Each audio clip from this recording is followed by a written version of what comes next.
Balcony से कमरे में आकर मैं धम से बिस्तर पर बैठ गई और सुबक सुबक कर रोने लगी। मेरी समझ में नहीं आ रहा था कि बालकनी में खड़ी हो अपने गीले बाल सुखाने में मैंने कौन सा अपराध कर दिया जिससे दाता हुकुम ससुर जी इतना गुस्सा हो उठे। मुझे अपना बचपन याद आने लगा। जब हॉस्टल से मैं घर आती थी तो हिरन की तरह खेतों में कुलाचे भरती रहती थी। सहेलियों का झुंड हमेशा मुझे घेरे रहता था। गांव की लड़की शहर के हॉस्टल में रहकर पढ़ाई कर रही है तो शहर की कई बातें और यही सहेलियों के कौतूहल का कारण था।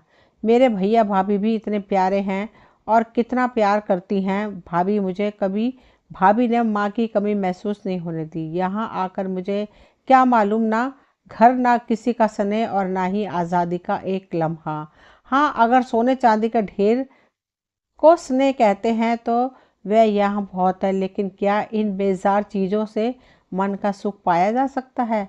अगर हाँ तो मैं बहुत सुखी हूँ। सोने के पिंजरे में पंछी की तरह पंख फड़फड़ाकर अपनी बेबसी पर आंसू बहाने से ज़्यादा मुझे कुछ नहीं कर सकती।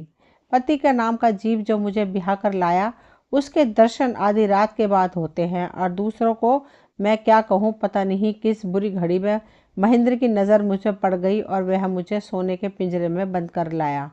महेंद्र का रिश्ता जब पापा के पास आया तो सब यह जानकर हतप्रभ रह गए कि इतने बड़े जमींदार के घर की बहू बनना बहुत भाग्य की बात है। पता नहीं सहेलियों के साथ खेतों में कुलाचे भरते कब महेंद्र ने मुझे देखा और मैं उनकी आंखों में बस गई। तुरंत फुरंत महेंद्र के घर से रिश्ता आया। पापा ने हाँ करने में एक पल भी नहीं लगाया।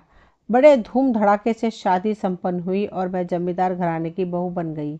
जिस धूमधाम से मेरी शादी हुई उसे देखकर मैं अपनी किस्मत पर नाज करती रही। महेंद्र को देखकर तो मेरे अरमानों को पंख लग गए। जितना सुंदर और ऊंचे कद का महेंद्र है उससे तो मेरी सखियों भी ईर्ष्या करने लगी। ससुराल की तिहरी पर पहुंची तो दोनों और कतार में खड़े दास दासियों के सिर हमारी आगवानी में झुक गए। उन्हें सिर झुकाए देखकर मुझे एहसास होने लगा मानो मैं कहीं की महारानी हूँ। सासू माँ ने आरती उतारकर मुझे सीने से लगा लिया। मुझे लगा मुझे मेरी माँ मिल गई। सुहाग सेज तक पहुँचने से पहले कई रस्में हुई। मुंह दिखाई में मेरी झोली में सुंदर सुंदर सोने के गहनों का ढेर लग गया। तमाम तरह के रस्मों के बाद मुझे सुहाग सेज पर बैठा दिया गया। कमरा देखकर मेरी आंखें फटी की फटी रह गई। कमरा बहुत बड़ा और बहुत सुंदर सजाया गया था। चारों ओर फूलों की महक मदहोश किए दे रही थी। मेरी जेठानी मुझे कमरे में छोड़कर चली गई। एकांत पाते ही मैंने कमरा बंद किया और घूंघट हटाकर आराम से सहज होने की कोशिश करने लगी। दिन भर के क्रियाकलापों से ढककर मैं थोड़ा आराम करना चाह रही थी। थकान से कब मुझे नींद ने घेर लिया पता ही नहीं चला। दरवाजे की कुंडी खड़की तब मेरी नींद खुली। घड़ी रात के 3:30 बजा रही थी। ओहो, कितनी देर से मैं सो रही हूँ, सोचते हुए सिर पर पल्लू लेकर दरवाज़ा खोला। शराब का भपका मेरे नथनों से टकराया तो मैं घबराकर आगंतुक को देखा। सामने लाल आंखें लिए महेंद्र खड़े थे। मैं हतप्रभ महेंद्र का यह रूप देखती ही रह गई। अंदर आकर महेंद्र ने दरवाज़ा बंद कर दिया और मुझसे बोले, सॉरी निशा, शादी की खुशी में दोस्तों ने पिला दी, बुरा मत मानना। नशे में होने के बावजूद महेंद्र ने एक अच्छे इंसान का परिचय दिया। मैंने भी उन्हें कुछ नहीं कहा, लेकिन 1-2 दिन की बात नहीं थी। हवेली में मुजरे होते और महेंद्र अक्सर देर रात ही कमरे में आते। हाँ, महेंद्र मुझे दिलो जान से प्यार करते हैं, लेकिन उसके बदले मुझे कितनी तपस्या करनी पड़ती है ये बात उन्हें समझ में नहीं आती। मैं शिकायत करती तो वह कहते यह तो हमारी परंपरा है। जमींदारों के यहाँ मुजरे नहीं हो तो क्या कहेंगे लोग। अरे छोटी, कहाँ हो भाई, आओ सुनार जी आए हैं। यह आवाज़ सुनकर मैं वर्तमान में लौट आई। मेरी जेठानी मुझे बुला रही थी। मेरा जाने का मन नहीं था, लेकिन मना तो नहीं कर सकती थी।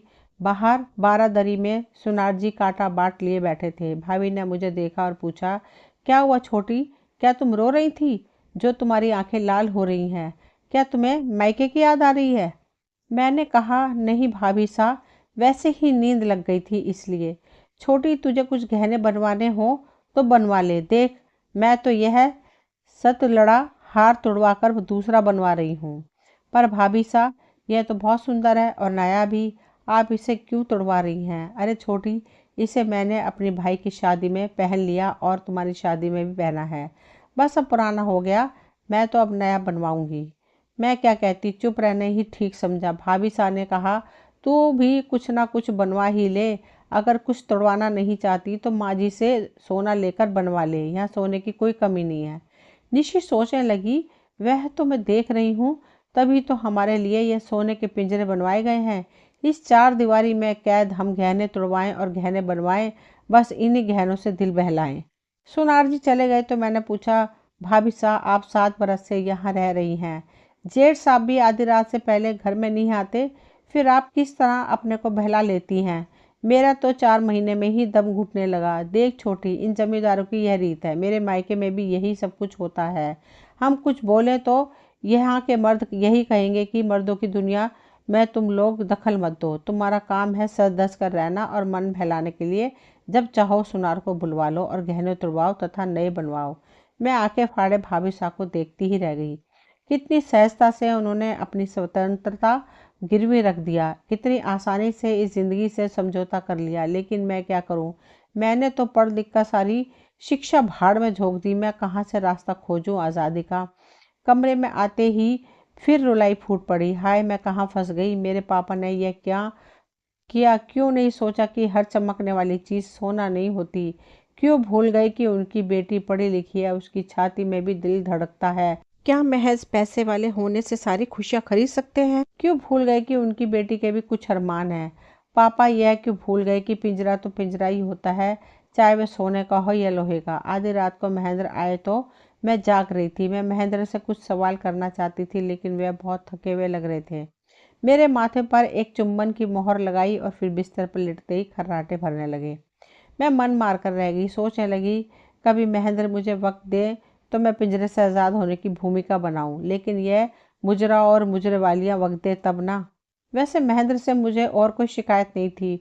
वे मुझे बेइंतहा प्यार करते हैं, बस अपनी खानदानी परंपराओं में बंधे हुए मुझे वक्त नहीं दे पाते। मैंने एक दो बार दबी जबान में उन्हें मुजरे में जाने से रोकने की कोशिश भी की, तो उन्होंने कहा, क्या तुम मुझे जोरू का गुलाम कहलवाना चाहती हो? घर के सभी मर्द देर रात तक मुजरे में बैठे रहते हैं, मैं अकेला कैसे उठ सकता हूँ? तुम मेरी मजबूरी समझती क्यों नहीं?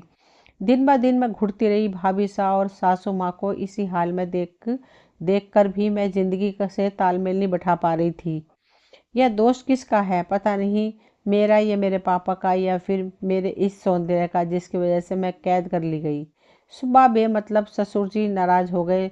जो मर्द दूसरे औरतों के अश्लील नाच गाने पर बिछे जाते हैं, पैसा लुटाते हैं, उन्हें घर की बहू बालकनी में खड़ी होकर बाल सुखा ले तो गुस्सा क्यों आता है? यह दोगली नीति जमींदारों का खानदान की रीति ही है। नाचने वालियों भी तो औरतें ही हैं। क्या उनमें कभी अपनी माँ बहन का चेहरा उन्हें नजर नहीं आता है? शादी को 8 महीने हो गए, लेकिन एक दिन भी आज़ादी की सांस नहीं ली। खूब खाना पीना और खूब सुंदर कपड़े पहनने ही हमारी नियति थी। हम अपने लिए नहीं, इस खानदान की परंपराओं के लिए जी रही थी, और इस हवेली के मर्दों के लिए ही हमारी सांसें चल रही थी। सासू माँ और भाभी साहब बिना किसी प्रतिकार के सहजता से रह रहे थे। पता नहीं उनके दिल में इस परंपरा के खिलाफ बगावत करने का विचार क्यों नहीं आता। दोनों ही मुझे बहुत स्नेह करते थे, लेकिन मेरा मन यहाँ नहीं रम रहा था। मुझे तो कुछ कर दिखाने की ललक थी। आसमान में पंख फैलाकर उड़ने का विचार था, मेरा अरमान था, मेरी तकदीर ही कहिए कि इतने दिनों बाद महेंद्र से लंबी मुलाकात का अवसर मिला।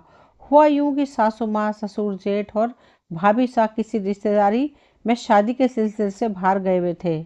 महेंद्र के जिम्मे वहाँ की जमींदारी का काम छोड़ गए थे। मुझे सासू माँ साथ ले जाना चाहती थी, लेकिन मेरी तबीयत ठीक नहीं थी, अतः मुझे घर पर ही छोड़ गए। मैं बड़ी बेसब्री से महेंद्र का इंतज़ार कर रही थी। महेंद्र बाहर बैठक में किसी से लेन देन कर रहे थे। मैं बेचैनी से बैठक के दरवाजे पर चक्कर काट रही थी। जब महेंद्र नहीं आए तो मुझसे और सब्र नहीं हो पाया और मैं बैठक में चली गई। वहाँ बैठे लोगों ने सिर झुकाकर मेरा अभिवादन किया। एक बार फिर खुद के खास होने का एहसास मुझ पर हावी होने लगा, लेकिन महेंद्र ने इतना वक्त ही नहीं दिया। बोले, तुम यहाँ बैठक में क्यों आ गई? अंदर जाओ, मैं अभी आता हूँ।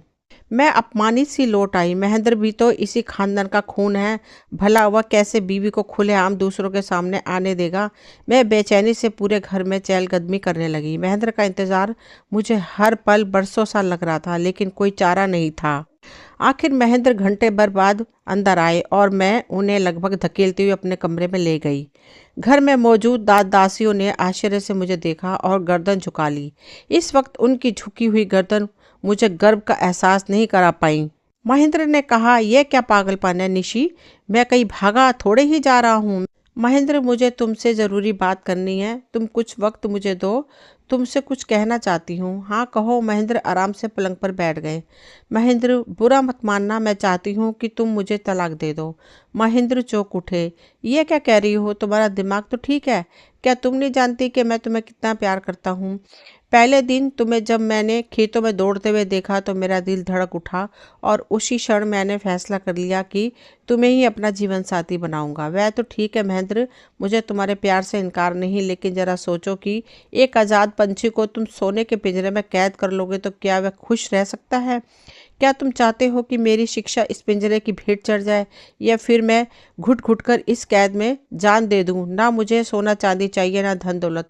मुझे मेरी जिंदगी चाहिए जिससे मैं अपने तरीके से जी सकूं। महेंद्र चुप, क्या कहे क्या ना कहे। लंबी चुप्पी के बाद उन्होंने कहा, अच्छा निशी, मुझे सोचने के लिए वक्त दो। महेंद्र ने बहुत सोचा और एक तरकीब निकाल ली। ऐसा करो, तुम जितना धन ले जा सकती हो अपने सूटकेस में भर लो और अपनी पैकिंग कर लो। मैं तुम्हें तुम्हारे मैके छोड़ आऊँगा और कभी लेने नहीं आऊँगा। तलाक की बात पर घर में बवाल मच जाएगा। तुम इन जमींदारों को नहीं जानती, खून खराबा हो जाएगा। मेरी तरफ से तुम आज़ाद हो। मैं तुम्हें बेहद प्यार करता हूँ, इसलिए चाहता हूँ तुम्हें कोई नुकसान नहीं पहुँचे। मायके के बहाने तुम यहाँ से निकल जाओगी, बाद में जो होगा मैं संभाल लूँगा। दोबारा शादी भी नहीं करूँगा। जब तुम्हें मेरी ज़रूरत हो मुझे याद करना, मैं आ जाऊँगा। वहाँ तुम आज़ाद हो। इतना पैसा साथ ले जाना कि तुम्हें आर्थिक परेशानी से ना गुजरना पड़े। मेरी दुआ है तुम जहाँ भी रहो खुश रहो। अब परीक्षा की घड़ी मेरी थी। मैं समझ नहीं पा रही थी कि क्या करूं। महेंद्र के प्यार में रत्ती भर भी खोट नहीं है, लेकिन मेरे सपने, मेरे अरमानों का क्या होगा? सोचा था पढ़ लिख कर कुछ बनकर दिखाऊंगी, लेकिन यहाँ तो पढ़ाई पूरी होते ही पाँव में बेड़ियाँ पड़ गई। लेकिन महेंद्र का क्या होगा? कब तक वह अपने घर वालों को भरमा पाएंगे? उनकी ज़िंदगी बेवजह ही नरक बन जाएगी। क्या मुझे लेकर महेंद्र के कुछ सपने नहीं हैं? नहीं नहीं, मैं महेंद्र को छोड़कर नहीं जा सकती। रात भर इसी ऊहापोह में करवटें बदलती रही। सुबह महेंद्र ने मुझे प्रश्न सूचक नज़रों से देखा तो मैंने नज़रें झुका ली और दौड़कर महेंद्र से लिपट गई। दोस्तों, ये कहानी यहीं तक थी। मुझे उम्मीद है आप सभी को पसंद आई होगी। अगर कहानी पसंद आई हो तो प्लीज़ चैनल को सब्सक्राइब करें, वीडियो को लाइक शेयर करें। मिलती हूँ अगली कोई नई कहानी लेकर। कहानी सुनने के लिए आप सभी का तहे दिल से शुक्रिया।